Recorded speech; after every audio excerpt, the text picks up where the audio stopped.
Mapagpalang araw ating mga madlang listeners. Ako po muli si Miss J.A. na magbabahagi muli ng isa na namang maganda at nakakakilig na kwento na pinagbibidahan ng ating mga karakter na sina Liza at Marco. Samahan niyo ko at subaybayan natin ito hanggang dulo. Maraming salamat. Simulan na natin ang kwentuhan. Pagod na bumaba si Lisa sa kotse.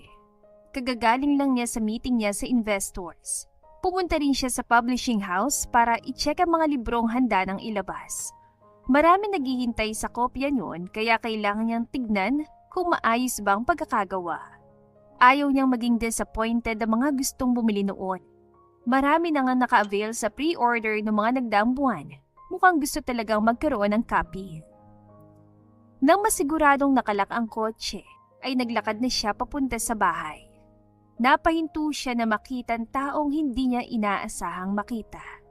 Nasa may pintuan ito at pabalik-balik sa paglalakad. Napansin ni Liza ang kasuotan ng lalaki, uniform ng isang construction worker.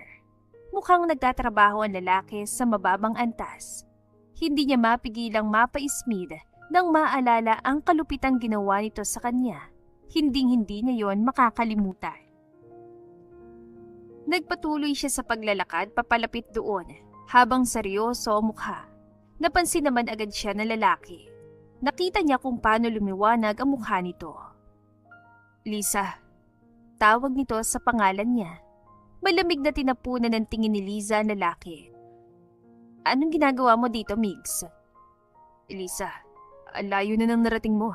Pwede ba makita mga anak ko? Puno ng pag-asa ang mukha ng dating asawa. Akala siguro nito, hahayaan niya ito. Hindi ba't sinabi ko na huwag mo na kaming guluhin? Alam ko, pero gusto ko sana makita talaga mga anak ko. Please naman, Lisa. Pagmamakaawa nito. Ang kapal naman talaga ng pagmumukha mo, no? Sa tingin mo papayagan pa kitang makita mga anak ko pagkatapos ang ginawa mo sa amin? Oo, anak ko lang dahil walang matinong ama na abandonahin ang sariling asawa at mga anak para lang sa kabit at napakagandang buhay. Napapikit ng lalaki. Mukhang pinipigilan ng sariling magalit. Lisa, please naman, I'm begging you. Kahit saglit lang, I want to see my children. I told you, Migs. Simula nung ipinagpalit mo kami sa kabit mo, you can never see my children. Wala kang anak, Migs. Kahit kailan, hindi ka naging ama. At sa tingin ko, karma na nangyari sa'yo. You lost everything. Maski kabit mo tinakas ang natitirang kayamanan mo. You're broken and you deserve that. Nilagpasan niya ito at akmang bubuksan niyang pintuan nang pigilan siya nito sa braso. Masama niya itong tinignan saka binawi ang braso. Ano ba? Natigilan siya na makitang umiiyak ito, pero matigas na ang puso niya. Kailanman ay hindi na siya maaawa sa lalaki dahil hindi siya kinaawaan nito noon. Bahagya siya na paatras nang lumuhod ito sa harapan niya. Please naman, Lisa. Kahit ngayon lang, pangako hindi na ulit ako magpapakita sa inyo. I just want to see them for the last time. Please. Nanatiling tahimik si Lisa habang nakatingin sa dating asawa. Nag-iisip siya kung paniniwalaan niya ba ito dahil baka lolokohin na naman siya nito. Ngunit kung totoo man, ay dapat sasang-ayon siya dahil ayaw na niyang makita pa ang lalaki. Fine. After this, you will not show yourself again. Napaangat ang tingin ng lalaki sa kanya at lumiwanag ang mukha. Talaga? Make sure that you will follow your words. Kasi kung hindi, ipapakulong kita. Alam mo kung anong connection ko. You better keep your words right. Pagkatapos niyang sabihin yon, ay tumalikod siya at binuksan ang pintuan. Gagawin niya ito para sa kanyang sarili at mga anak niya. Hindi na niya hahayaang makakatapak sa susunod doon si Nix kung sakaling hindi ito susunod sa kasunduan nila. Ngunit ano ba talaga ang dahilan kung bakit napunta siya sa sitwasyon na yun? Ano nga ba naging kasalanan sa kanya ng dating asawa? Ito ang kwento ng buhay ni Liza Cruz. Ano? Isang malakas na nagmumula sa loob ng mansyon ng mga puwentes. Malakas na binitiwan ni Liza ang kutsara tinidor, saka masamang tinignan ang kanyang ama't ina. Nasa loob sila ngayon sa dining area ng mansyon, kumakain ng dinner. Hinaan mo ang boses mo, Lisa. Nasa hapag tayo. You should respect the food. Mahinahong saad ng kanyang ina. Hindi yun pinansin ni Lisa. What do you mean I'm getting engaged? Nababaliw na ba kayo? I don't even have a boyfriend. Kagagaling lang ni Lisa sa school at ganoon na lang ang bungad sa kanya sa dinner nila. Ang gusto lang naman ay kumain at magpahinga dahil nakakapagod ang ginawa nila. Mangiyak-ngiyak na talaga siya dahil third year college na siya. You know what we mean, Lisa? Malamig na sagot ng kanyang ama. Mas lalong nagsalubong ang kilay niya. What do you mean? Na ipapakasal niyo ko sa lalaking hindi ko kilala? You will know him eventually. Sagot nito. Hindi makapaniwalang nakatingin ngayon si Lisa sa ama. Hindi niya akalaing darating ang panahon na ipapakasal siya ng mga ito sa taong hindi naman niya kilala. Hindi siya naniniwala sa arranged marriage at akala niya ay matagal na yung nawala. Dad, ayoko. Malamig siyang tinignan nito. Did I ask for your opinion? You will get engaged and married without your permission. Dad, ayoko. Ayoko magpakasal sa taong hindi ko gusto. You will like him when you meet him. Madiing saad ng ama. No, ayoko magpakasal, Dad. I'm only 20 at marami pa akong plano sa buhay ko. Ayoko muna matali sa kahit sino. I have dreams to pursue. You can achieve all of that even if you're married. The decision is final. Magpapakasal ka sa ayaw at gusto mo. Huwag na huwag mong subukan suwayin to, Liza. Hindi ka na makakalabas pa kasama mga kaibigan mo. Banta nito. Agad na nakaramdam ng sama ng loob si Lisa. Hindi siya makapaniwalang kaya siyang ipagkasundo ng mga magulang niya. Tumayo siya sa kasinaman ng tingin ng mga magulang. Alam kong ginagawa niyo to dahil lang sa business. I can't believe both of you made me an agreement for your business. Kahit ano pa sabihin at pilit niyo sa akin, ayoko magpakasal. I am not a thing to just sell. May buhay ako at may sariling desisyon. Mabilis siyang naglakad palabas ng dining area. Narinig niya malakas sa pagtawag sa kanya ng mga magulang pero hindi niya yon pinansin. Gusto niya magwala na makapasok siya sa loob ng kwarto niya. Galit na galit siya. Para na siyang kinuhanan ng kalayaan na pumili ng taong papakasalan niya. Isa sa rason kung bakit niya ayaw magpakasal dahil gusto niyang makasal para sa pagmamahal. Hindi yung sa kontrata lang. Gusto rin niyang ma-in-love. Kaya kahit anong mangyari, ay hindi siya magpapakasal sa lalaking sinasabi ng mga magulang. Over her dead body. Cheers! Malakas sa sigaw nila na mga kaibigan ni Lisa bago pinagdikit ang mga baso ng alak. Mabilis niyang tinungga ang baso ng alak na hawak niya. Nasa loob sila ng bar ngayon dahil nagaya siya. Hindi niya kinayang pag-overthink niya pagkatapos ng sagutan nila kanina ng kanyang magulang. Gusto niya makalimutan yon at magpakalasing. Okay lang naman dahil walang pasok bukas. Ano yung sinasabi mo? Your parents arranged you to marry someone? Tanong ni Lucille. Nilagyan niya ng alak ang baso niya bago sumandal sa sandalan na pabilog na couch sa table nila. Nagbuntong hininga siya saka tumingin sa mga taong nagsasayawan sa dance floor. Yeah, and I hate it so much. Hindi ako makapaniwalang kaya nila akong ipagpalit para sa business na yan. Mukhang wala ka talagang chase sa bagay na yan, ah. Saad ni Rina. I have. I won't let them decide my future over my dead gorgeous hot body. So, ano plano mo? Tatakas ka. And who's the guy anyway? Tanong ni Lucille. Tinungga ulit ni Lisa ang alak. I don't know, pero gagawa ko ng paraan para hindi yun matuloy. At saka bakit ko kikilala ng lalaking ipapakasal nila sa akin? Hindi ako interesado, no? Pero sinabi nga kung sino. Tanong ulit nito. Binalingan niya ito ng tingin saka pinanliitan ng mata. No? Why? Interesado ka? Umirap ang kaibigan. Baka naman kasi isa sa sikat na anak ng businessman yung pinagkasundo sa'yo. If oo man, palit na lang tayo. Napailing na lang siya. Kahit kailan talaga ay mukha itong lalaki. Pero kahit na ganun, ay alam niyang biro lang yun ng kaibigan. Alam niyang hindi ito magpapatali sa kahit na sinong lalaki. Nagkwentuhan silang tatlo habang umiinom hanggang sa makaramdam na rin si Lisa ng pagkahilo. Nakita na lamang niyang sariling sumasayaw sa dance floor kasama mga taong lasing katulad niya. Panay siya tawa at sigaw dahil sa sobrang saya ng kanyang nararamdaman. Tuluyan na nga niyang nakalimutan ang problemang kinakaharap. Habang umiindak siya ay may biglang humawak sa kanyang bewang mula sa likuran. Dahil sa kalasingan ay hinayaan niya ito at mas lalo pang ang nilapit ang likuran sa taong yon. Nararamdaman niya ang hininga nito sa kanyang tenga at sinasabayan ang pagsayaw niya. Hey! Isang malamig at malalim na boses. Napangisi siya tumarap sa lalaki. Hindi niya gaanong maaninag ang mukha ng lalaki dahil umiikot ang kanyang paningin sa kalasingan. Idagdag pang makukulay na ilaw na sumasabay sa music. What's your name? Nangaakit na tanong niya rito. Inilapit lalo ng lalaki ang mukha. Marco, what's yours? Lisa. Nagkatitigan silang dalawa ng lalaki at may kung anong pakiramdam na humihili sa kanilang dalawa. Dahil sa kalasingan ay hinila ni Liza ang batok na lalaki at sinunggaban nito ng halik.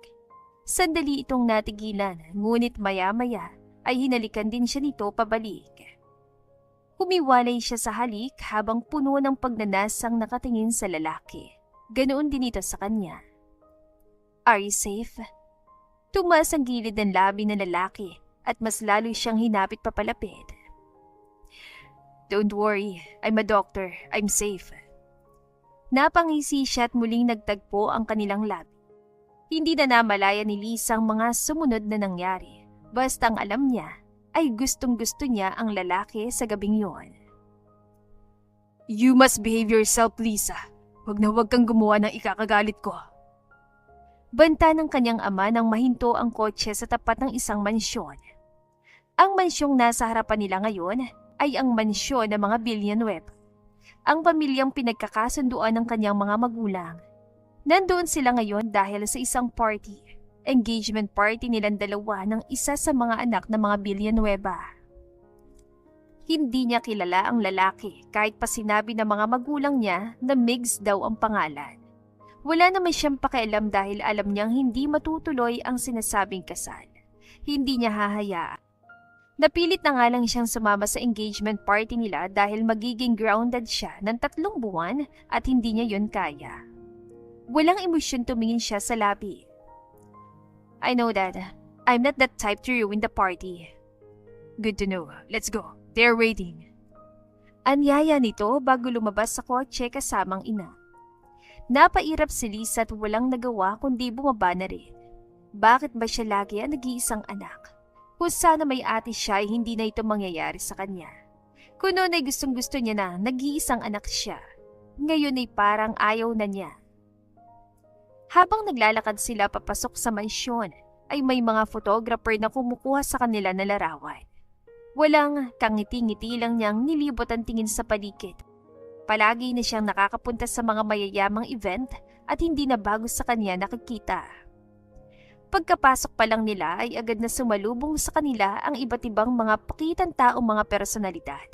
Mukhang hindi pa alam ng lahat na siya ang nai-engaged. Mukhang ginawa itong sorpresa sa lahat. Buti naman ay hinayaan siya ng mga magulang na maglibot-libot sa paligid dahil abala ang mga itong makipagplastikan. Wala siyang planong makipag-usap sa mga taong dalawa ang mukha. Habang naglalakad siya, ay palinga-linga sa paligid at hindi niya napansing may tao sa harapan niya, kaya agad siyang bumangga dito. Nanlaki ang mga mata ni Lisa sa sobrang lakas ng impact niyon at muntik na siyang matumba. Mabuti na lang ay may hawak sa bewang niya para hindi siya tuluyang sumalampak sa sahig. Gulat niyang binalingan ng tingin ng lalaki. Ngunit parang nag-slow motion ang lahat nang makita niya mukha ng isang guwapong nilalang sa harapan niya. Sobrang lapit ang kanilang mukha. Natulala siya rito. Ang lalaking sumalo sa kanya ay ang lalaking palagi niyang nakikita sa social media. Pinagkakaguluhan ito ng mga babae at ang lalaking gusto niya. Kaso nga lang, hindi niya alam ang pangalan nito dahil iyon nga, hindi siya stalker. "Are you okay, Miss Fuentes?" Pabulong nitong tanong sa kanya. Agad siya natauhan nang tinayo siya ng maayos na lalaki. Napalunok siya at napakagat sa labi sa sobrang kahihiyan. Bahagya siyang umatras dito. I'm sorry." Ngumiti ito sa kanya. "It was nothing, Miss Fuentes." Salamat sa pagsalo sa akin." "As I've said, it was nothing." Sagot nito ulit. Natahimik sila saglit at nagkatitigan sa isa't isa. Ngunit ang mapansin niya ang pagnisa nito ay napaiwas siya ng tingin at napatikhin. Ano palang pangalan mo?" "Ay Migs Villanueva." Sagot ng lalaki. Gulat siyang napatingin dito dahil hindi niya inaasahan ang lalaking nasa harapan at ang lalaki na gugustuhan niya ay ang lalaking papakasalan niya. Hindi siya makapaniwala. Ikaw?" Hindi na natapos pang sasabihin ni Lisa nang bigla silang tawagin ng kanilang mga magulang. Nakita niyang nakatayo na mga ito sa harapan ng lahat habang nakatingin sa kanila. "Shall we, my fiancé?" Napatingin ulit siya kay Migs nang magsalita ito. Nakalahad ang kamay ng lalaki sa kanya habang nakangisi. Mukhang nagugustuhan nito ang kanyang reaksyon. Wala sa sarili niyang hinawakan ng kamay nito. Nakasunod lang siya dito habang inalalayan siya papunta sa harapan. Lahat ng tao ay nakasunod ang tingin sa kanya. Gulat, pagkamangha at saya. Noong tuluyan silang makarating sa harap ay humarap sila sa bisita habang nakahawak sa kanyang kamay. Hindi niya maiwasang mahagipan tuwa sa mukha ng mga magulang niya. Inanunsyo sa lahat ang engagement nilang dalawa sa harapan ng maraming tao.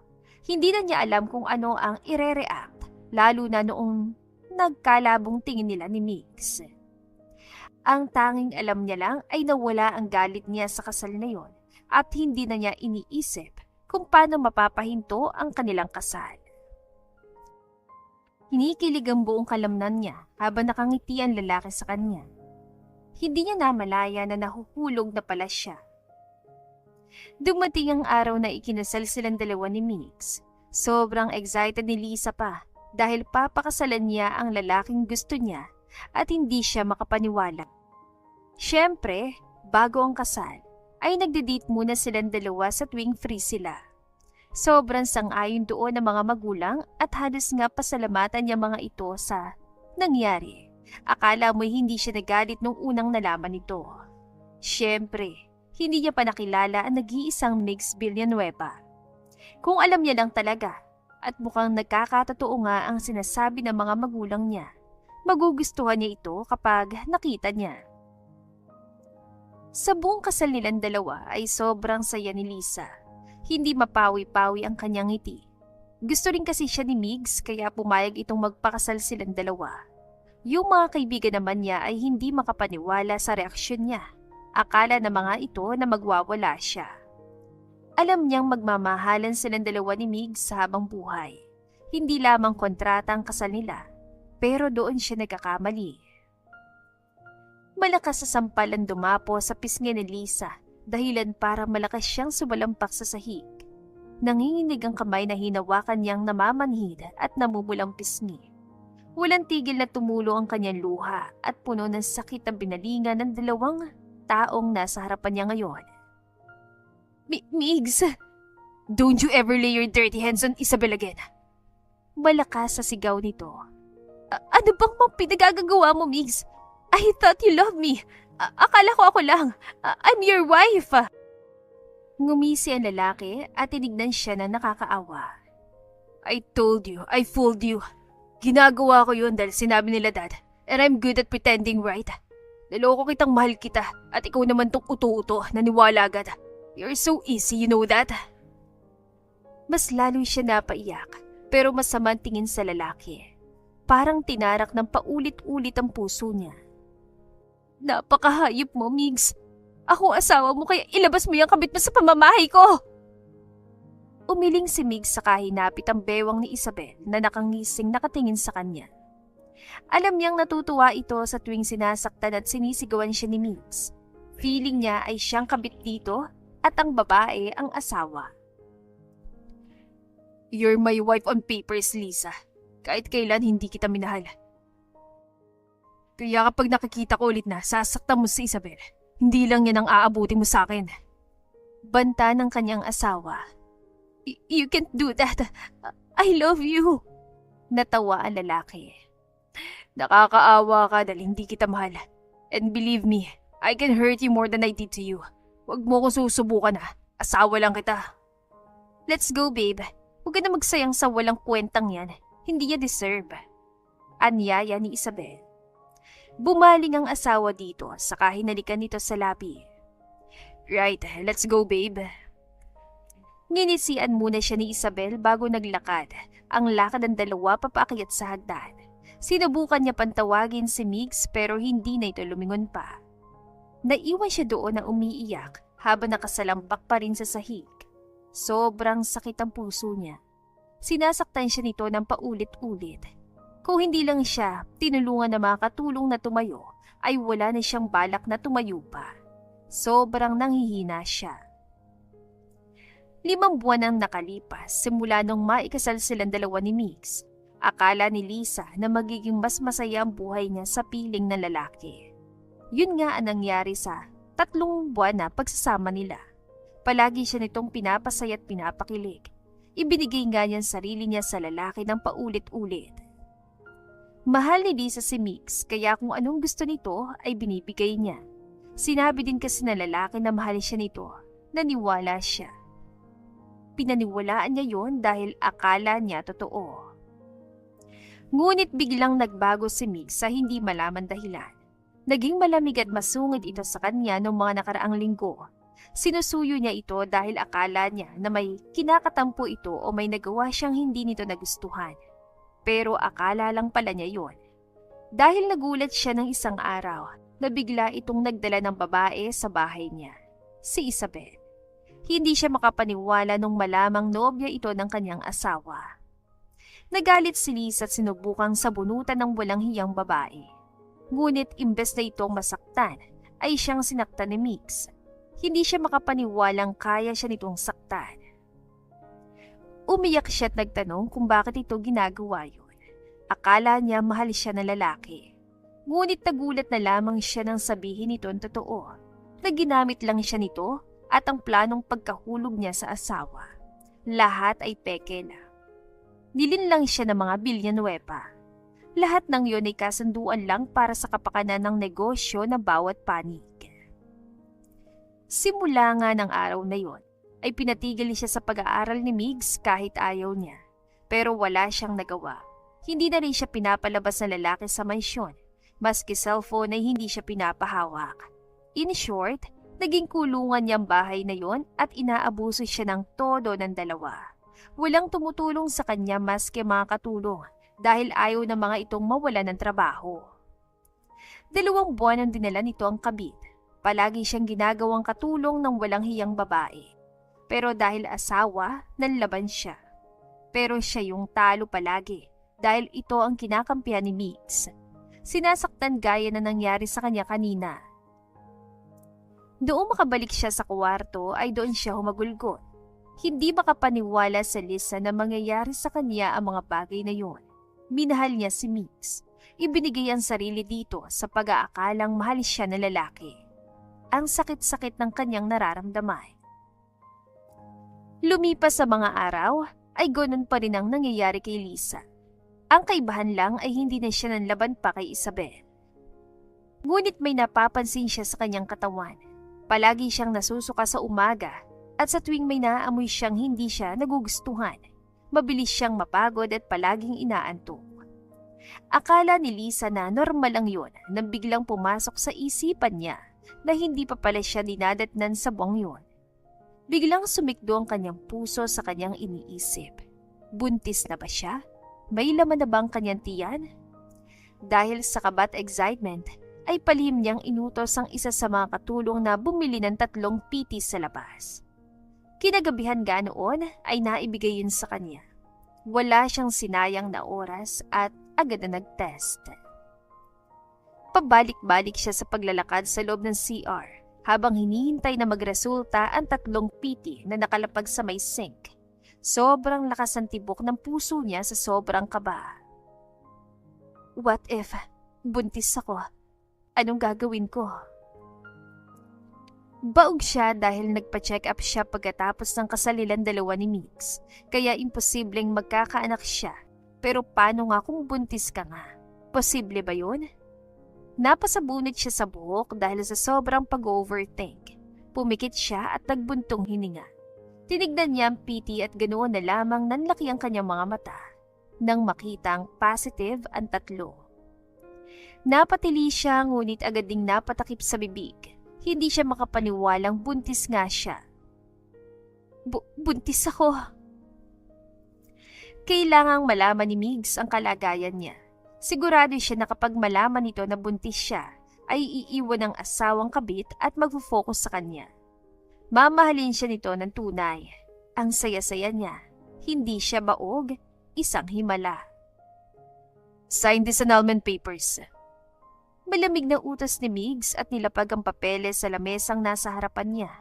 Gulat na gulat siya habang nakatingin sa asawang nakaupo lang sa swivel chair at malamig na nakatingin sa kanya. Sa gabing nalaman niya na buntis siya ay pinatawag siya ni Migs sa opisina nito. Sobrang excited pa niya dahil mukhang sang-ayon sa kanyang tadhana. Pero lahat ng saya niya ay naglaho nang sabihin yun ng asawa. What? I don't like repeating myself. Sign the papers now. Madiing sagot nito. Naguguluhan ang kanyang tingin sa lalaki. Bakit? Bumakas sa mukha nito sa galit. Don't ask me why, Lisa. Alam mo kung bakit. Hindi na napigilan pang sariling maiyak dahil alam na alam niya kung bakit ganon. Gusto nitong maghiwalay na sila. Mix, hindi ko maintindihan. Alam kong hindi mo ko mahal pero wag naman ganito. Exactly. I don't love you and I'm not happy with you. Tapos ng pagtitimpi ko dahil lang sa business na yan. I have Isabel with me and I don't need you. Huwag kang mag-alala. I'm a billionaire. I will give you 1 billion after you sign the papers. May kinuha itong tseke saka nagsulat. Pagkatapos noon ay nilapag katabi sa annulment papers. You enjoy your life without me, Lisa. Mas lalong napaiyak si Lisa. Sobrang sakit ang puso niya at hindi niya akalaing darating sa puntong pipirma siya sa annulment papers. Bakit mo ginagawa sa akin to, Migs? Nasasaktan ako ng sobra-sobra. I don't love you, Lisa. Kung ayaw mong mas masaktan pa, pirmahan mo na to. Gawin mo na para makalis ka na sa pamamahay ko. Madiing sagot ni Migs.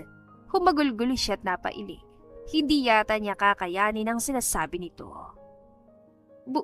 Buntis ako.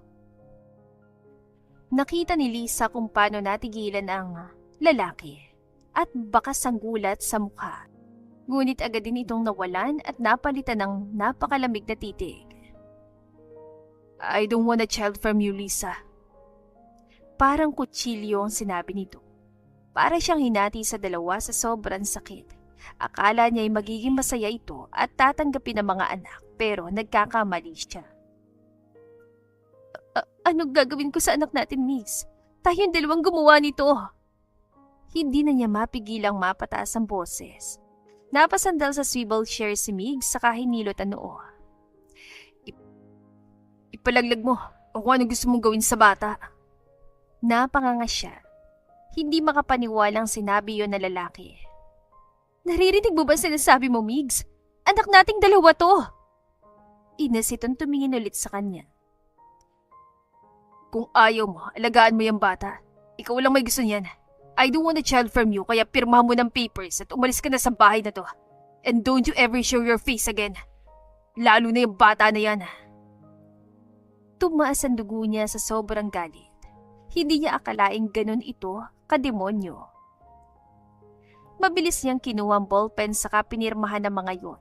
Pagkatapos ay tinapon niya yun sa lalaki bago kinuha ang tseke. Hindi naman ito makapaniwalang nakatingin sa kanya. Signed it. Bulong nito pero narinig pa rin niya. Mukhang hindi ito makapaniwalang pumayag siya. Sinubukan niyang palamigin ang ekspresyon. Hindi ako makapaniwalang isa kang demonyo. Huwag na huwag kang mag-alala. Hindi na ako magpapakita sa'yo. I will not let you see my child also. Goodbye, Mix. Pagkatapos niyang sabihin yon, ay naglakad siya papalabas ng opisina nito. Dumiretso siya sa kanyang kwarto. Doon na siya nanghina at napaupo sa sahig. Humagulgol si Lisa habang nakayakap sa tiyan niyang medyo lumulobo na. Sobrang nasasaktan siyang iwan ang lalaking mahal niya. Ngunit hindi nito tanggap ang kanyang anak. Wala itong pakialam. Mas pipiliin niya ang batang nasa sinapupunan kaysa manatili at magmakaawa. Pagod na siya. Ayaw na niya. Napatitig siya ngayon sa 1 bilyong tseke na hawak niya. Pinapangako ko, anak. Magsisisi ang ama mo. Don't worry. I will take care of you with all my life. Nang kumalma siya, ay kinuha niya ang bag at mga mahalagang gamit niya. Aalis na siya sa bahay na ngayong gabi. Ayaw na niya makita pang dalawang walang hiya. Pagod na bumaba si Lisa sa sinasakyang bus. Kakarating lang niya sa terminal ng probinsyang pinuntahan niya. Wala siyang kakilala doon, pero mas mabuti na rin dahil makakapagsimula siya uli. Hindi siya umuwi sa kanyang mga magulang dahil alam niyang mapapagalitan siya. Anong aasahan niya doon? Dahil baka ipapakasal pa siya sa kung sino. Hindi rin niya kinontak ang mga kaibigan niyang hindi niya nakausap ng ilang buwan dahil wala siyang cellphone.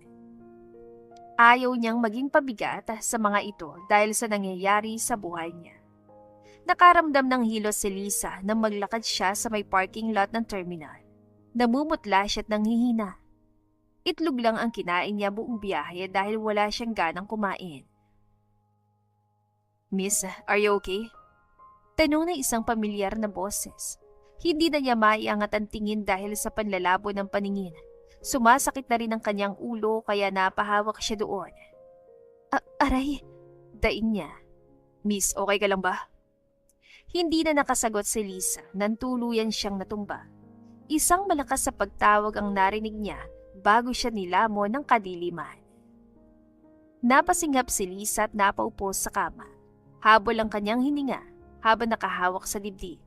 Hindi niya napigilang umiyak dahil napapanaginipan na naman niyang ang kawalang hiyang ginawa sa kanya ni Mix. Miss, are you okay? Napaangat ang tingin ni Lisa sa kanyang gilid dahil sa matalim at pamilyar na boses. Una niyang nakitan suot itong puting coat hanggang sa dumapon tingin niya sa lalaki. Kumunatan noon niya dahil medyo pamilyar ito. Sino ka? Ngumiti ang lalaki. I am Dr. Marco Benaventura. Ako nakakita sa iyo sa parking lot ng terminal ng Aklan. I brought you here. Napahinto siya sa na-realize na nasa loob siya ng ospital doon. Agad din siya napahawak sa tiyan nang maaalala ang anak. Agad siyang kinabahan. Don't worry, your babies are fine. Napabugay siya ng hininga ngunit napakunot ang noo nang may ma-realize. Tumingin ulit siya sa doktor. Teka, babies? Tumango ang lalaki at ngumiti. Yes, Miss Cruz, babies. Quadruplets ang anak mo. Nagulat siya sa nalaman. Hindi niya akalaing 4 palang dinadala niya sa kanyang sinapupunan. Bigla siyang kinabahan pero nabalutan yun ng saya. Akala niya noon ay hindi siya magkakaanak dahil baog siya. Tapos hindi lang pala isa ang binigay sa kanya ng may kapal. Umiyak ulit siya sa kaniyakap ang kanyang tiyan. Pinapangako niyang aalagaan niyang sarili para sa mga anak niya. Gagawa siya ng future para sa anak niya. Hinding-hindi niya ito pababayaan. Noong makalabas nga si Lisa sa ospital ay naghanap siya ng bahay o apartment na titirhan.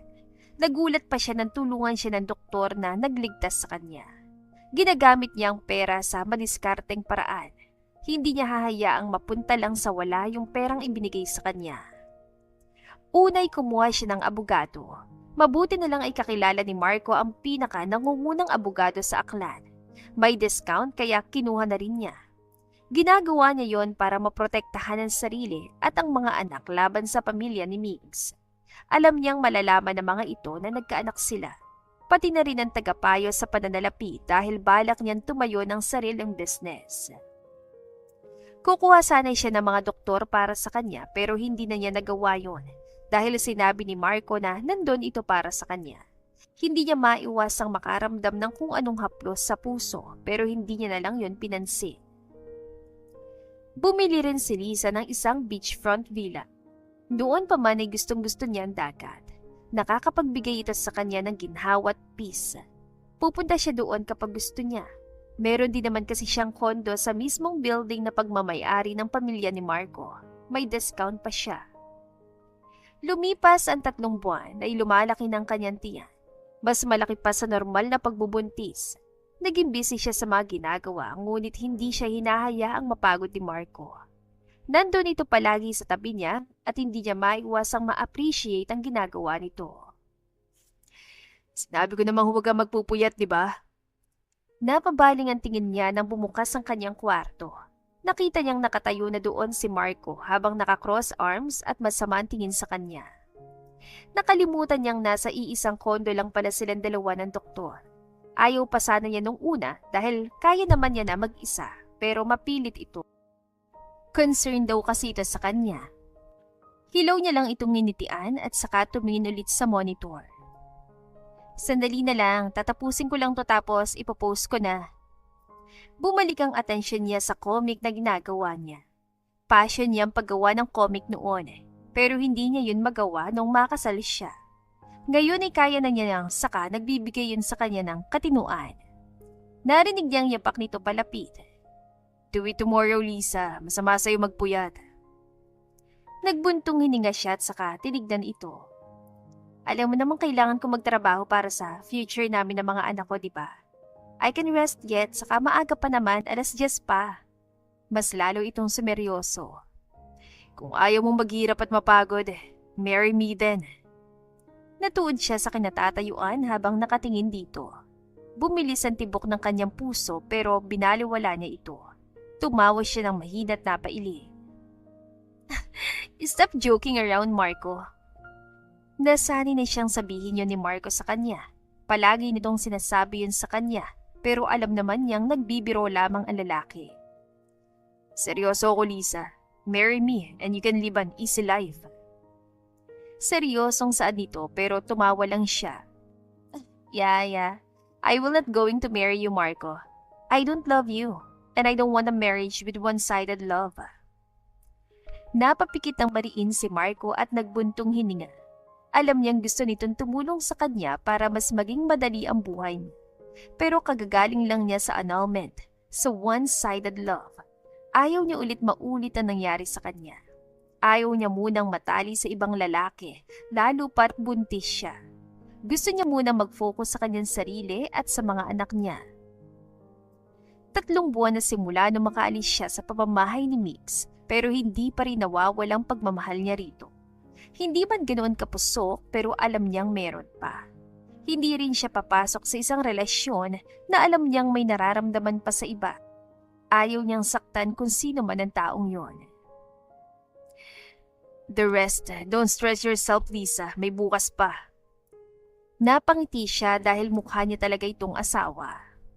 Alam mo, Dok, bagay na bagay sa'yo maging asawa. Hindi nga lang sa akin. Napailing ito. Matulog ka na, Lisa. Natatawa niyang pinatay ang monitor at saka tumayo. Nag-stretch siya habang nakatingin pa rin sa kanyang lalaki. Ngumiti ito sa kanya sa kamarahang niyakap. Naramdaman niyang natigilan ng lalaki. Lisa, maraming salamat dahil nandyan ka para sa akin. Ang laki na ng utang na loob ko sa'yo. Kung hindi dahil sa'yo, hindi ko alam kung paano makakapagsimula ulit. Babawi ako, Marco. Babawi ako. Naramdaman niyang hinawakan nito ang buhok niya at hinaplos. Hindi na kailangan. Wala akong hihinging kapalit. Pero kung mapilit ka, hihintayin ko yan. Natawa na lang si Lisa at saka mas lalong sumiksik sa dibdib ng lalaki. Palagi niya itong kinukulit at gustong makita. Alam niyang dahil yun sa hormones niya. Nakakahiyaman ay iyon ang gusto niya eh. Buti nga ay mabait ito. Lumipas ang ilang buwan ay dahan-dahang nakilala ang mga gawa niyang comic. Ang comic na iyon ay tungkol sa inang may 4 na anak. Ang comic na iyon ay similar sa napagdaanan niya at hindi niya akalaing magugustuhan yon ng mga mambabasa. Sobrang natutuwa siya lalo na nung nakikita niya ang mga post sa internet tungkol sa gawa niya. Unti-unti na ring naging successful ang business niya dahil sa tulong ni Marco. Marami itong koneksyon kaya napabilis ang paglago niyon. Nagugustuhan din naman ng investors at mga clients nila. Pagkalipas din ng mga buwan ay dumating ang araw na ipapanganak niya ang 4. Mabuti na lang nung nagle-labor siya ay naroon si Marco kaya ito mismo nagdala sa kanya sa ospital. Habang pinapanganak niyang 4 niyang anak ay halos hindi na niya kayanin. Sobrang sakit at sobrang pagod na siya kakaire. Namumutla na rin siya. Isa na lang, Lisa. Come on, love. You can do it. Huwag kang sumuko. Puno ng kaba ang boses ni Marco habang hawak-hawak ang kamay niya.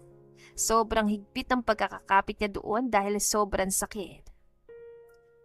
Marco, kung may mangyayari sa akin masama, please take care of my children. Halos hindi na lumalabas sa mga salita sa bibig niya dahil sa panghihina. Umiling si Marco at hinigpitan ng kapit sa kamay. Hinalikan pa ng lalaki ang likod niyon. Ramdam ni Lisa ang panginginig ng kamay nito. No, walang mangyayari sa'yo, Lisa. Hindi mo iwan ang mga anak mo. Hindi mo ko iiwan. Papakasalan mo pa ako. Magiging daddy pa ako ng mga anak mo. Kahit nanghihina, ay hindi niya mapigilang mapatawa. Mukhang hindi pa rin ito sumusuko sa pag-aaya nitong magpakasal sa kanya. Alam niyang may nararamdaman na ito sa kanya, lalo pat hindi rin naman ito yon itatanggi. Alam din niya na ang lalaking nakatalik niya noon galing sa bar ay ang lalaking nasa tabi niya ngayon. Mukhang tinamaan na ito sa kanya ng sobra-sobra. Last push, Miss Cruz, malapit na siya! Saad ng babaeng doktor. Huminga siya ng malalim at nagpakawala ng malakas sa sigaw habang iniire ang kanyang bunso. Noong mailabas ang huling bata ay pagod siyang napahiga sa kama. Habol ang kanyang hininga at nanlaki ang kanyang paningin. Pagod na pagod siya. You did it, love. You gave birth to them. Nakaya mo. Now, rest. I will give you a huge reward when you wake up. Naramdaman niyang may malambot na bagay na dumapo sa noo niya. Iyon ang huling narinig ni Lisa bago siya tuluyang nahila ng antok. OMG! Ang cute nila! Mangiyak-iyak na saad ni Lucille habang buhat-buhat ang panganay niyang anak na lalaki. Diyos ko! Hindi ko akalain na magkakaroon ako agad ng inaanak. Hindi man ako nakapaghanda.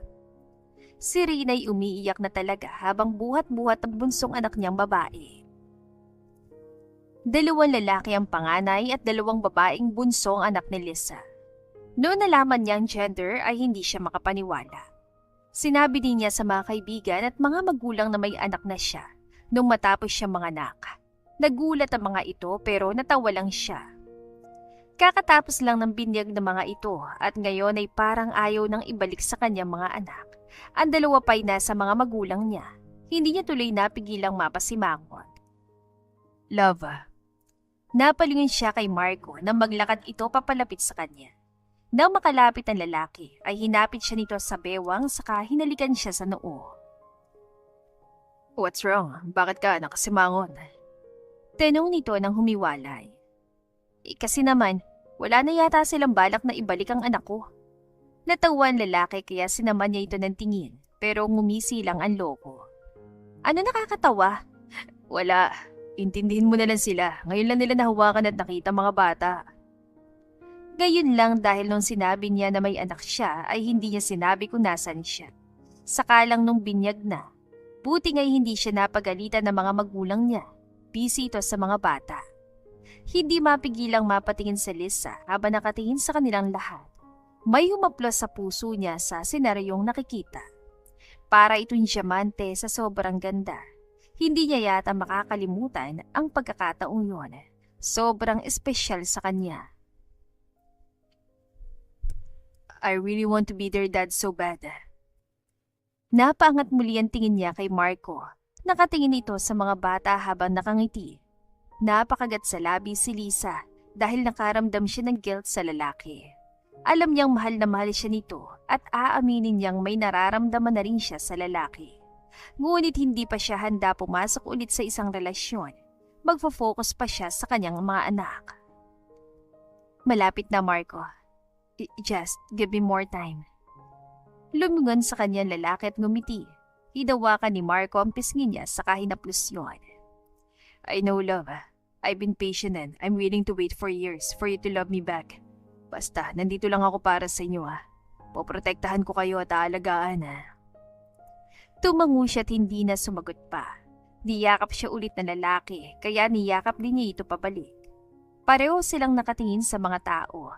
Ine-enjoy ang mga nakikita. Alam ni Lisa na darating din ang oras na papayag siya sa alok ng lalaki. Pero hindi pa ngayon. Dahil laki ang mga mata ni Lisa nang mabasang nilapag na papeles ng kanyang abogado sa kanya. Hindi siya makapaniwala sa nakasulat doon. Hindi siya makapaniwalang kukunin ni Migs ang anak niya sa kanya. Alam niya nakita nito ang picture na po si Lucille nung nakaraang linggo. Sinasabi na nga ba niyang kakainin itong sinasabi? Gusto nitong kunin ang anak sa kanya pero hindi siya papayag. Lalaban siya. Ngunit hindi akalain ni Lisa na makikita niya si Migs sa labas ng kanilang bahay. Sinusubukan nitong pumasok para makita mga anak niya at alam niyang kukunin nito ang apat. Hindi siya pumayag na pumasok niya si Migs. Oh, rest. I will give you a huge reward when you wake up. Naramdaman niyang may malambot na bagay na dumapo sa noo niya. Iyon ang huling narinig ni Lisa bago siya tuluyang nahila ng antok. OMG! Ang cute nila! Mangiyak-iyak na sad ni Lucille habang buhat-buhat ang panganay niyang anak na lalaki. Diyos ko! Hindi ko akalain na magkakaroon ako agad ng inaanak. Hindi man ako nakapaghanda. Si Rina'y umiiyak na talaga habang buhat-buhat ang bunsong anak niyang babae. 2 lalaki ang panganay at 2 babaeng bunsong anak ni Lisa. Noon nalaman niya ang gender ay hindi siya makapaniwala. Sinabi din niya sa mga kaibigan at mga magulang na may anak na siya nung matapos siya manganak. Nagulat ang mga ito pero natawa lang siya. Kakatapos lang ng binyag ng mga ito at ngayon ay parang ayaw nang ibalik sa kanyang mga anak. Ang 2 pa'y nasa mga magulang niya. Hindi niya tuloy napigilang mapasimangot. Love. Napalingin siya kay Marco nang maglakad ito papalapit sa kanya. Nang makalapit ang lalaki ay hinapit siya nito sa bewang saka hinalikan siya sa noo. What's wrong? Bakit ka nakasimangon? Tanong nito nang humiwalay. Kasi naman, wala na yata silang balak na ibalik ang anak ko. Natawa ang lalaki kaya sinaman niya ito ng tingin pero ngumisi lang ang logo. Ano nakakatawa? Wala. Intindihin mo na lang sila. Ngayon lang nila nahawakan at nakita mga bata. Gayon lang dahil nung sinabi niya na may anak siya ay hindi niya sinabi kung nasan siya. Sakalang nung binyag na, buti nga'y hindi siya napagalitan ng mga magulang niya. Busy ito sa mga bata. Hindi mapigilang mapatingin sa Lisa habang nakatingin sa kanilang lahat. May humaplos sa puso niya sa senaryong nakikita. Para itong diamante sa sobrang ganda. Hindi niya yata makakalimutan ang pagkakataong yun. Sobrang espesyal sa kanya. I really want to be their dad so bad. Napaangat muli ang tingin niya kay Marco. Nakatingin ito sa mga bata habang nakangiti. Napakagat sa labi si Lisa dahil nakaramdam siya ng guilt sa lalaki. Alam niyang mahal na mahal siya nito at aaminin niyang may nararamdaman na rin siya sa lalaki. Ngunit hindi pa siya handa pumasok ulit sa isang relasyon. Magfo-focus pa siya sa kanyang mga anak. Malapit na, Marco. Just give me more time.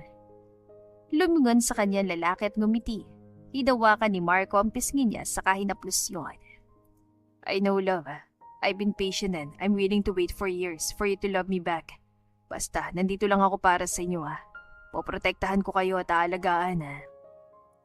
Tumango siya at hindi na sumagot pa. Niyakap siya ulit na lalaki kaya niyakap din niya ito pabalik. Pareho silang nakatingin sa mga tao. Ine-enjoy ang mga nakikita.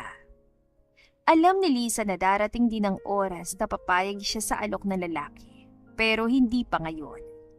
Dahil laki ang mga mata ni Lisa nang mabasang nilapag na papeles ng kanyang abogado sa kanya. Hindi siya makapaniwala sa nakasulat doon. Hindi siya makapaniwalang kukunin ni Migs ang anak niya sa kanya. Alam niya nakita nito ang picture na po si Lucille nung nakaraang linggo. Sinasabi na nga ba niyang kakainin itong sinasabi?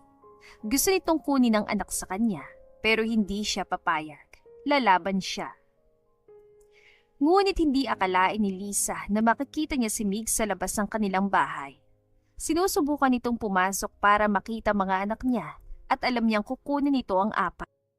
Hindi siya pumayag na pumasok si Migs kaya nagmakaawa ang lalaki pero nagmatigas siya.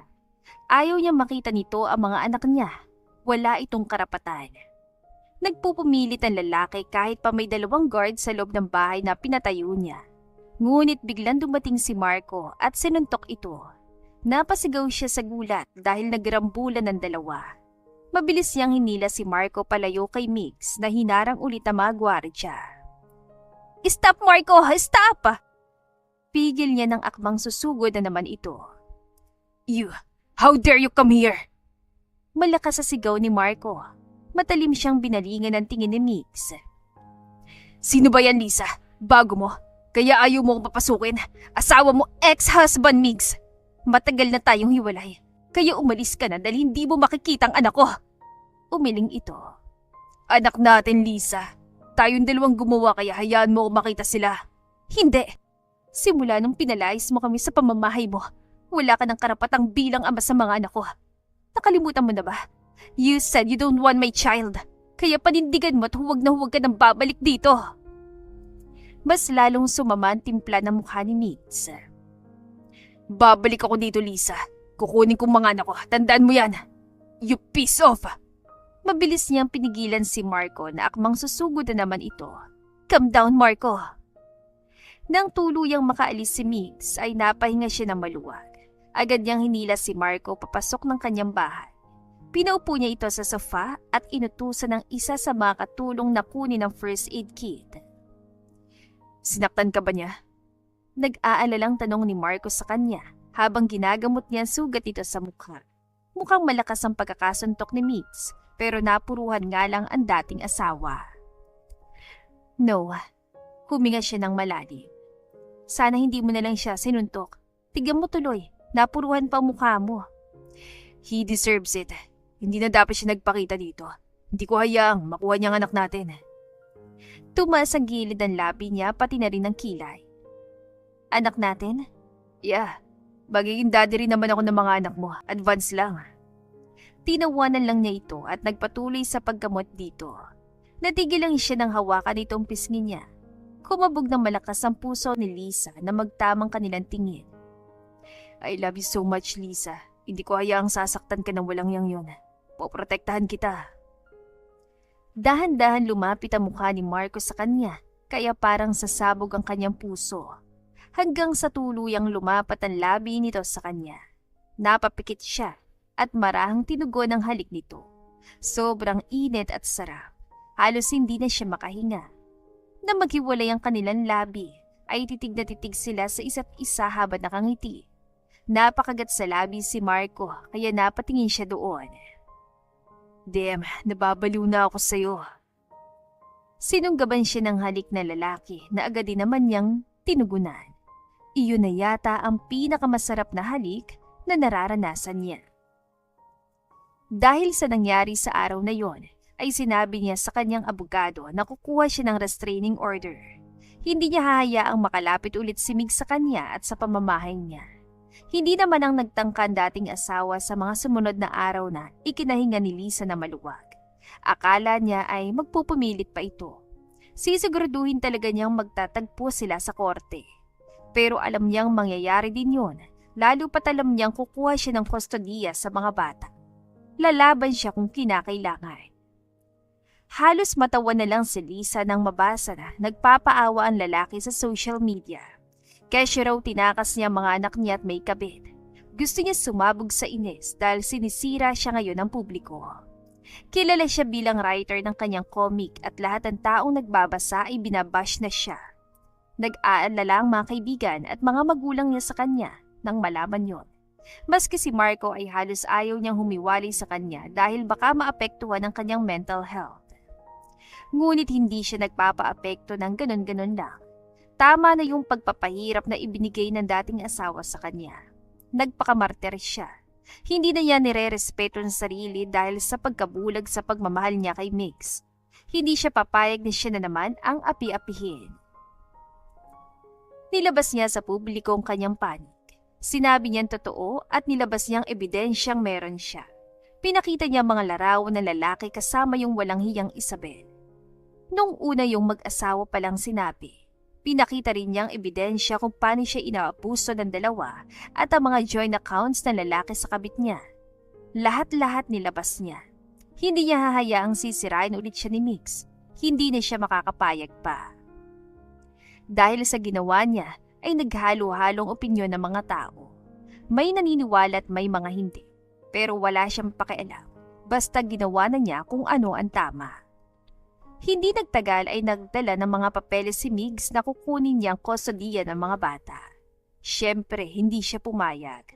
Nagkita sila sa korte ng ilang ulit. Hindi siya makakapayag na makukuha nito mga anak niya. Love, are you okay? Nag-aalalang tanong ni Marco na makapasok sa silid si Lisa. Natagpuan siya nitong umiiyak kaya agad niyang pinunasan ng luha at iniwas ang tingin. Agad din naman lumapit sa kanyang lalaki saka umupo sa tabi niya. Hey, tawag nito habang hinahawakan na marahan ng kamay niya. Hindi niya mapigilang mapaiyak ulit. Marahan siyang niyakap na lalaki at tahimik na hinahaplos ang kanyang buhok. Mukhang hinihintay siya nitong tumahan at magsalita. Natatakot ako, Marco. Bakit ka naman natatakot? Sumingot si Lisa. Natatakot ako manalo siya. Natatakot akong kunin nilang anak ko. Inangat niyang tingin sa lalaki habang mahigpit ang kapit sa damit nito. Hindi ko kakayaning mawali sa akin ng mga anak ko, Marco. Ikamamatay ko. Shh! Niyakap siya nito na mahigpit, kaya mas lalo siyang umiyak at sumubsob sa dibdib ng lalaki. Nag-o-overthink siya kanina pa habang mag-isa. Naa-anxious siya ng biglaan lalo pat kalaban nila ang mga Villanueva. Nandoon ang mga magulang ni Mig sa korte at ang sama ng tingin sa kanya. Alam niyang makapangyarihan ng pamilyang yun. Stop crying. Bulong ni Marco saka inangat ang mukha niya. Pinunasan nitong kanyang luha. They will not win, love. Hindi ako makakapayag. Trust me, they will not win. Hindi nila makukuha ang mga bata. Pero natatakot ako. I know, love, I know. Pero kailangan mo lang magtiwala, okay? Nandito lang ako para protektahan kayo. Kaya tumahan ka na. Mananalo tayo. Mananalo ka. Kahit humihikbi ay tumango pa rin siya. Napanatag ang loob niya kahit kaunti dahil kay Marco. Ang lalaki lamang ang nakakagawa niyon sa kanya. Dahan-dahan lumapit ang mukha ni Marco sa kanya at hinalikan siya. Napapikit sa Lisa at dinamang halik na iyon.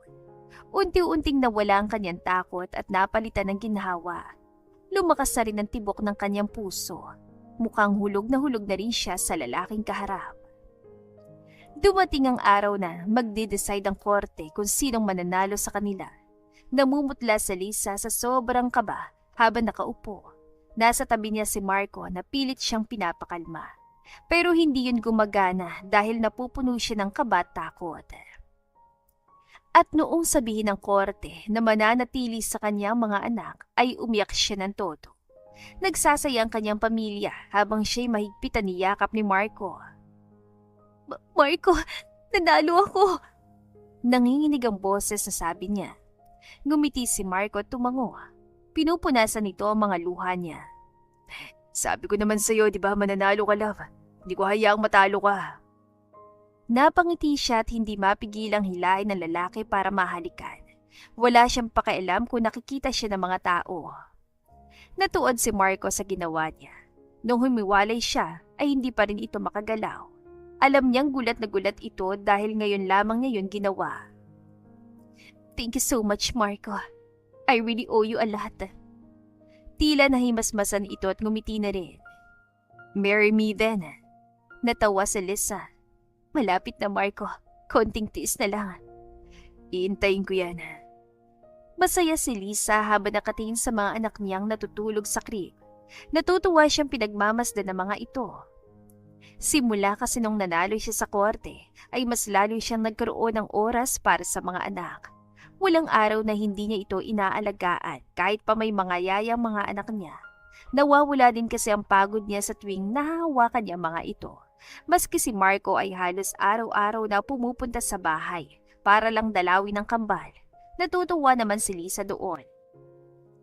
At dahil din sa nangyari, ay nabalitaan niyang bumagsak ang kumpanya ni Mig sa isang buwan lang na nakalipas.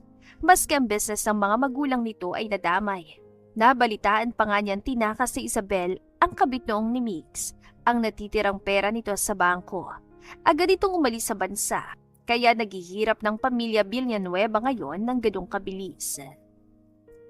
Noon kasing nanalo siya ay pinost pala ni Lucille ang video. Agad yun nag-viral at lumipat ang panig ng lahat sa kanya at inatake si Migs. Kaya naapektuhan lahat ng yaman ng mga Villanueva. Ngunit wala na siyang pakialam doon, basta nasa kanya ng mga anak. Si Marco naman ay halos may pasalubong sa kanya araw-araw. Nilalambing siya nito at syempre nilalandi. At ang malanding siya ay kinikilig. Hindi alam ni Lisa kung anong meron sila, lalo pat hindi naman sila mag-jowa. Pero naghahalikan. Siguro'y malalaman din niya sa mga susunod na buwan. Akala ni Lisa ay hindi na magpapakita si Mig sa kanya kahit na kailan. Ngunit doon siya nagkakamali. Pagod na bumaba si Lisa sa kotse.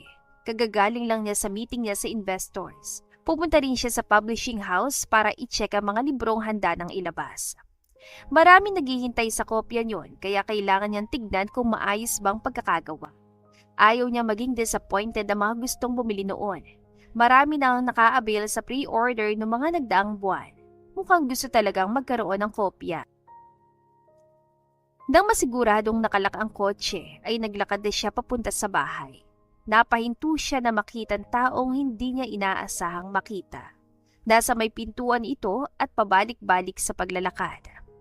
Napansin ni Lisa ang kasuotan ng lalaki. Uniform ng isang construction worker. Mukhang nagtatrabaho lalaki sa mababang antas. Hindi niya mapigilang mapaismid na maalala ang kalupitang ginawa nito sa kanya.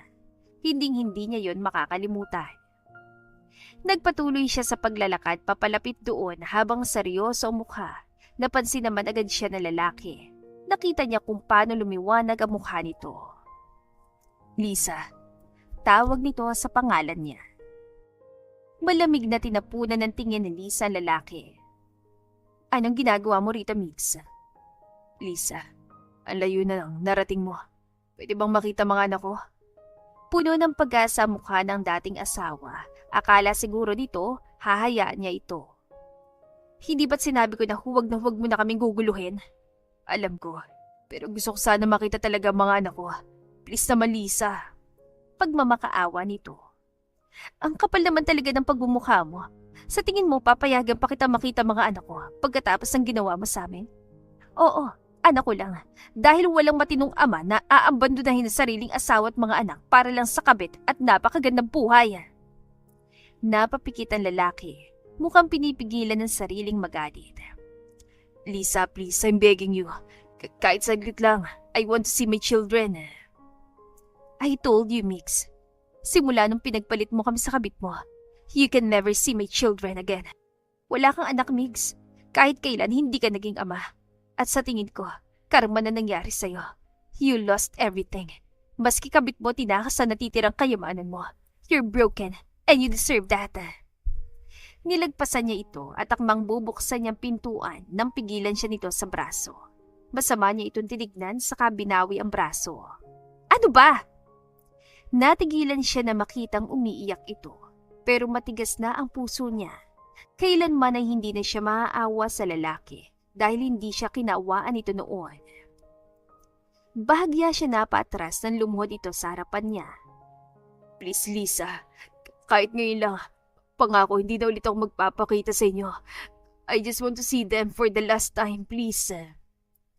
Nanatiling tahimik si Lisa habang nakatingin sa dating asawa.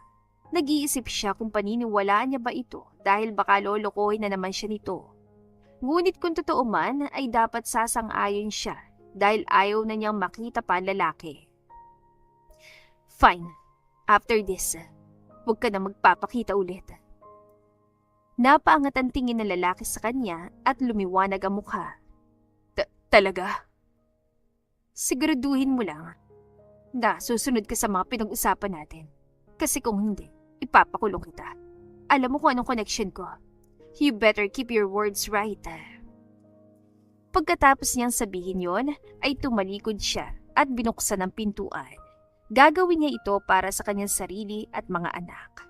Hindi na niya hahayaang makatapak sa susunod doon si Mix kung sakaling hindi ito sumunod sa kasunduan nila. Sinundan lang siya hanggang sa makarating sila sa harapan ng pintuan ng kanyang kwarto. Kung may masama ka mang gagawin ngayon, Mix, huwag mo nang gawin. May CCTV sa buong bahay. And, nilingon niya ang mga gwardiya na nakasunod sa kanya. Alam ko, Lisa, wala akong gagawing masama. Gusto ko lang makita mga anak ko. Sagot nito. Tumango lang siya at binuksan ang pintuan. Na makapasok siya, ay agad niyang itinuro ang malaking crib kung saan natutulog ang dalawa. Naabutan pa nilang inaalagaan ng mga yayang apat. Agad din naman lumabas sa mga ito na makita sila. Nang makita ni Mig sa mga anak ay agad itong umiyak.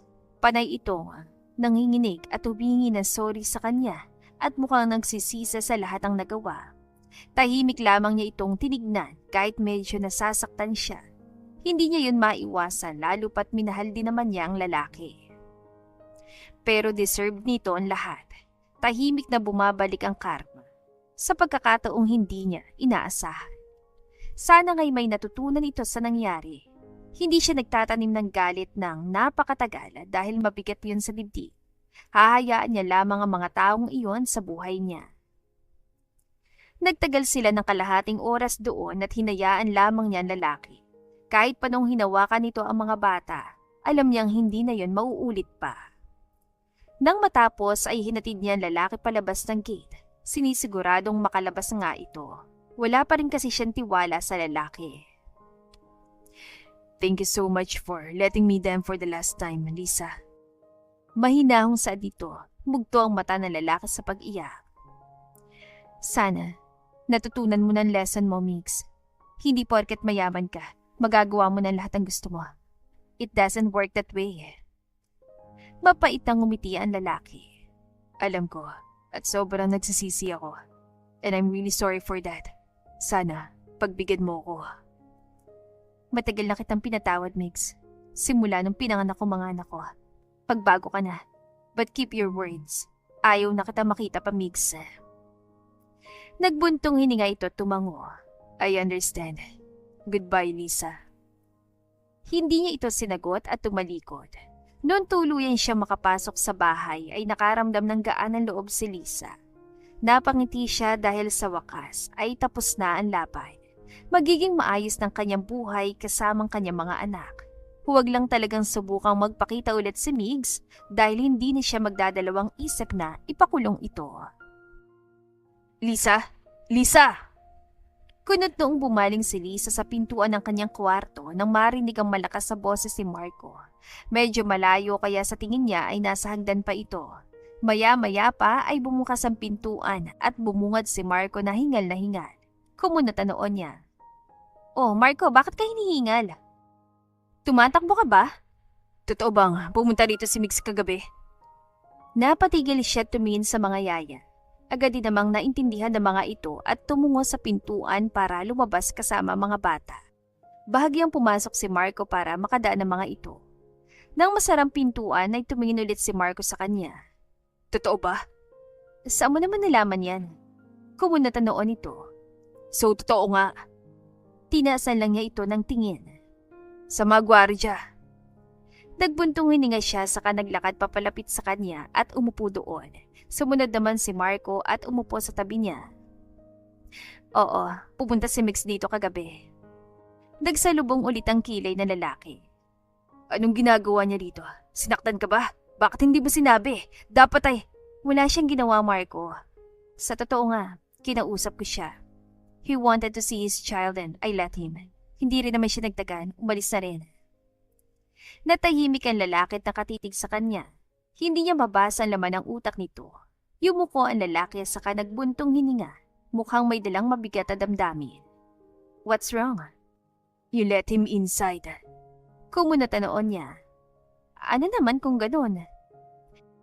Nag-angat ang tingin nito sa kanya. Mas lalong kumunat ang noon niya na makita ang lungkot sa mga mata ng lalaki. Ngumiti pa ito na mapait sa kanya. Yeah, ano nga naman kung gano'n?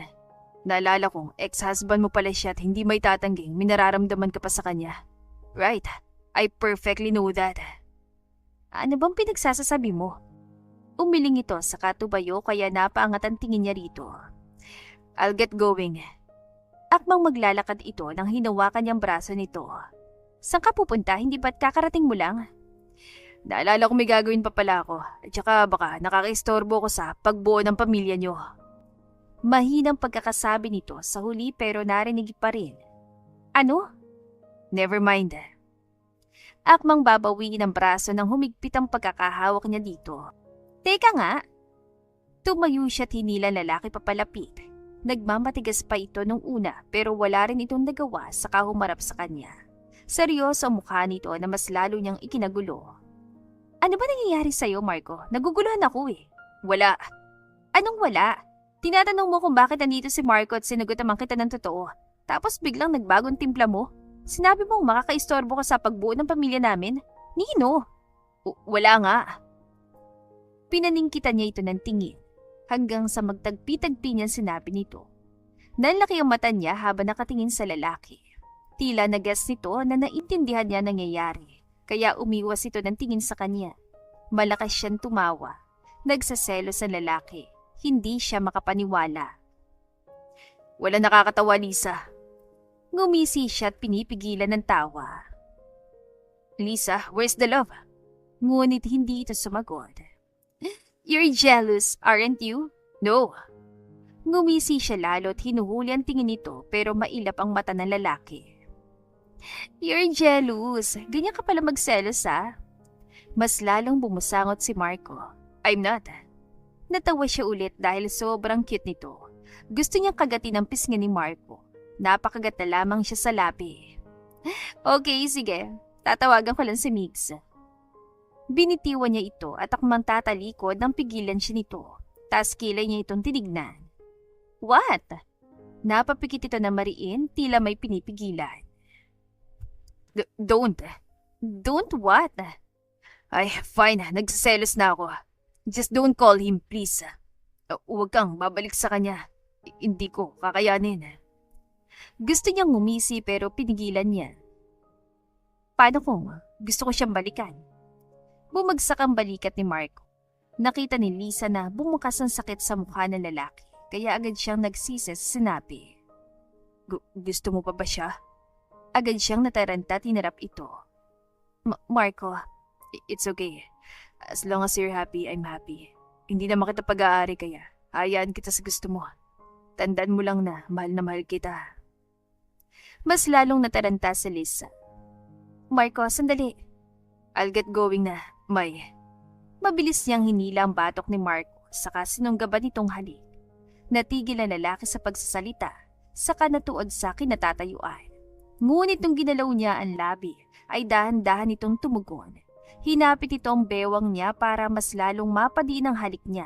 Hindi niya maiwasang mapadaing sa sobrang sarap niyon.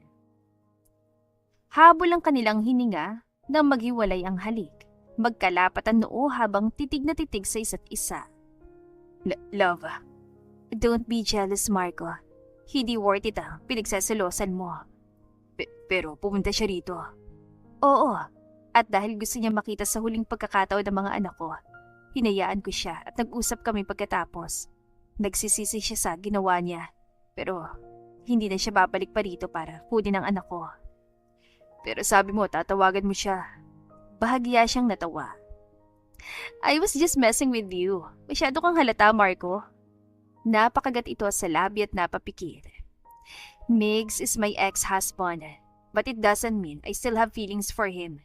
Matagal lang nawala nararamdaman ko sa kanya, no? At lalong hindi kami magkakabalikan. Hindi na mangyayari pa. Napamulat ito at tinignan ulit siya. You don't love him anymore, so may pag-asa ako. May pag-asa pa ako. Ngumiti siya. Hindi kita paasahin sa wala, Marco. What does that mean? Wala nang sagabal, wala nang problemang kinakaharap ko. I'm single, so yes, tinatanggap ko ng alok mo. Let's get married. Nanlaki ang mata ni Marco at nailayo ang mukha. What? Am I hearing it wrong? Natawa na naman siya saka umili. What you heard was right, Marco. I said, let's get married. Natuod na naman ito sa kinatatayuan. Hinayaan niya ito hanggang sa malakas itong nagmura na ikinagulat niya. Marco? Damn yes! Malakas itong saad. May hinugot itong isang box na kulay pula. Napasingap sa Lisa na mabuksan ito yon. Isang singsing na may malaking diamond. Hindi siya makapaniwala. Marco, I've been waiting for this, love. Binili ko to after I met you in the bar. You made me fall hard at first glance. Sigurado na ako na ikaw babae makakasama ko habang buhay. Hindi mapigilang mapayak si Lisa habang sinusuot ni Marco ang singsing sa kanyang daliri. Sobrang ganda, bagay na bagay. I love you so much, love. Di ako makapaniwalang papakasalan mo ko. It felt like a dream. Kahit umiiyak ay natawa siya. Pinatakan niya ng halik ang lalaki. Mahal na mahal din kita, Marco. Ngayon ko lang to nasabi. Bumakas ang gulat at tuwa sa mukha ni Marco. Napamura ito at mabilis siyang sinunggaban ng halik. Agad din niyang tinugon. Ang halik na magaan at puno ng pagmamahal ay lumalim. Hanggang sa naging mapusok ito, puno ng sabik at mapaghanap. Nakaramdam sila ng init na tumutupok sa kanilang katawan. Hanggang sa bumagsak sila sa kama at tinatanggal ang init ng isa't isa. Sa buhay ay may pagkakamali talaga tayong magagawa. Ngunit hindi ibig sabihin na masama tayong tao. Marunong din tayong tumanggap ng pagkakamali at sabayan ng pagbabago. Hindi naman perpekto ang lahat ng tao. At dito na po nagtatapos ang ating kwentong pag-ibig. Maraming salamat po sa pakikinig. To God be the highest glory. Hanggang sa muli. Paalam!